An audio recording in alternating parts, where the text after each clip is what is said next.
Good morning friends, দেখো সকালবেলায় উঠে ফ্রেশ হয়ে তারপর রান্নাবান্না করতে লেগে গেছি।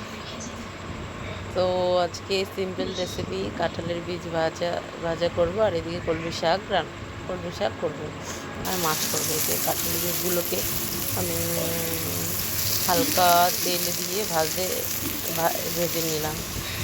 কারা কারা কাঁঠালের বীজ পছন্দ করো আমাকে অবশ্যই কিন্তু কমেন্ট করে জানাবে। দেখো ভাজা প্রায় হয়ে এসেছে। খেতে অনেকটা কিন্তু বাদামের মতোই লাগে। এ দেখো ভাজা কমপ্লিট হয়েছে। আর এদিকে ক্যাপসিকাম ভাজা করেছি। তারপর হচ্ছে এদিকে কলমি শাকগুলোকে কেটে নিয়েছি। এবার কলমি শাকগুলোকে ভাজবো। দেখো কলমি শাকগুলোকে ভেজে নিলাম।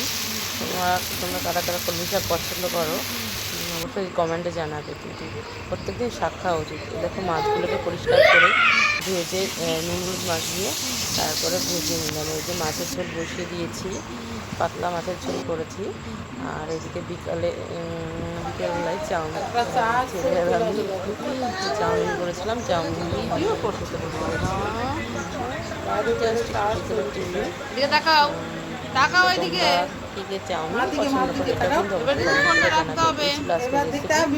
ভালো লাগলে কমেন্ট।